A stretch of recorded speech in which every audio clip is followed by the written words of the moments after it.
Everyone, welcome to Pathway Classes. So today we will discuss about some important 10 questions on marketing.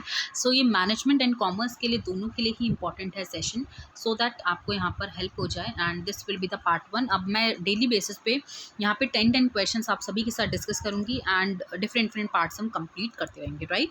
Marketing के लिए, right? उसके बाद मैं finance and उसके बाद then आपका प्रोडक्शन मैनेजमेंट, इस तरीके से मैं आपका स्केड्यूल प्रिपेयर कर रही हूँ सो दैट आपकी यहाँ पे भी हेल्प हो जाए और एमसीक्यूज़ आपका प्रिपेयर हो जाए, राइट।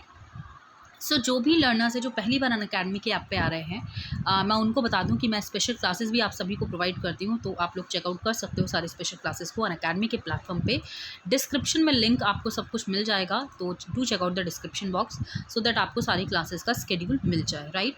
एंड यहाँ पे NTUGC नेट के लिए सब्सक्रिप्शन भी आ चुका है अभी, राइट। और ये जो वैलिड है ये आपका 22 तक है, आज से 22 तक वैलिड है।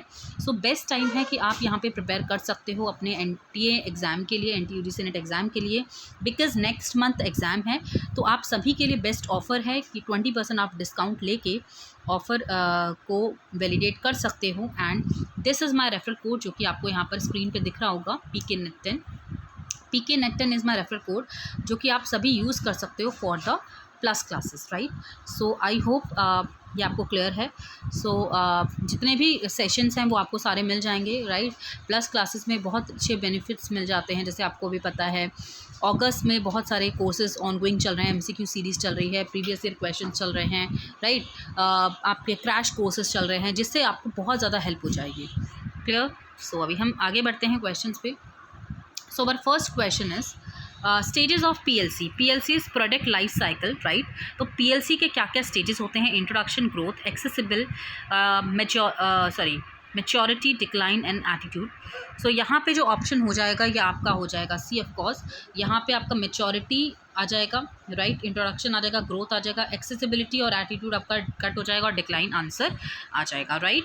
So next question is assertion and reason। assertion कहता है selling is the most important not merely for increasing the profits of the businessman but also for making goods and services available to the consumers in society। reason कह रहा है it is the process whereby goods and services finally flow to the consumers who need them and the firm perform its functions of distributing its products among the consumers, ठीक है। selling is not a merely for increasing the profits of the businessman but also making the goods and the available to the consumers in the society। so of course यहाँ पे ये बिल्कुल correct है, क्योंकि businessman के लिए selling important नहीं है, उनके प्रॉफिट्स इंपॉर्टेंट नहीं, बट वो इम्पॉर्टेंट है कि कंज्यूमर सोसाइटी में ज़्यादा से ज़्यादा गुड्स एंड सर्विसेज को परचेज करे, राइट। बिकॉज अगर वो गुड्स एंड सर्विसेज होगा, ज़्यादा से ज़्यादा सेल आउट होगा, तो उससे ज़्यादा बेनिफिट होगा, तो प्रॉफिट्स तो अपने आप ही आएंगे, राइट। रीज़न कह रहा है it is a process where by goods and services finally flow to the consumers and need them in the form perform its functions for distributing products among the consumers. तो of course ये भी आपका correct है और ये दोनों आपसे आप एक दूसरे से रिलेट करते भी हैं। Reason and assertion is both are correct, both are true, and reason validate the assertion also, right। next question, market control processes consist of formation of the performance standards, performance appraisal and correcting deviation। so of course यहाँ पे सारे के सारे points आ जाएंगे। next is marketing plan provides both the vision and the cost, ठीक है, the vision and the direction, the vision and the control and the vision and the post. So यहाँ पे जो क्वेश्चन है ये क्या डिफाइन कर रहा है? तो विजन एंड द डायरेक्शन ही प्रोवाइड करेगा marketing plan, right. Next is which of the following is not the factors of the demand variable according to the Philips Kotler, ठीक है। फिलिप्स कॉटलर के अकॉर्डिंगली कौन सा डिमांड वेरिएबल का part नहीं है? Environmental variable, competition variable, consumer variable and all. So of course all is the correct answer. इनमें से कोई भी डिमांड वेरिएबल का पार्ट नहीं है। कॉटलर ने डिमांड वेरिएबल्स के दो तरीके के पार्ट्स बताए। उन्होंने बोला एक तो कंट्रोलेबल है और एक अनकंट्रोलेबल है। कंट्रोलेबल सेल्स वो होती है जहाँ पर जो भी वेरिएबल्स जो कंट्रोल कर सकते हैं, दैट मीन्स जैसे कि हम क्वालिटी को बोल सकते हैं, क्वांटिटी को बोल सकते हैं, चैनल्स को बोल सकते हैं, ये कंट्रोलेबल वेरिएबल्स होते हैं, ठीक है। एंड अनकंट्रोलेबल वो हो गए जिसमें कि हम एक्सपेक्ट नहीं कर सकते हैं, जैसे कि कंज्यूमर्स वेरिएबल, मतलब कंज्यूमर्स कितने होंगे, राइट, उनका बिहेवियर कैसा होगा, वो प्रोडक्ट कैसे पसंद करेंगे, तो हम ये सारी चीज़ें आइडेंटिफाई नहीं कर सकते, कंट्रोल नहीं कर सकते। कॉम्पिटिटिव एडवांटेज हो गया, environmental variables, so these are the uncontrollable demand variables, जिसको कहीं ना कहीं हमें बिजनेस एंटरप्राइजेस को नहीं पता होता और वो कंट्रोल नहीं कर सकते इन सब चीज़ों में। क्लियर हो गया? Next question is the marketing concern both the fixed capital and working capital, long term capital, share capital and flexible. So of course यहाँ पर आ जाएगा आपका long term capital.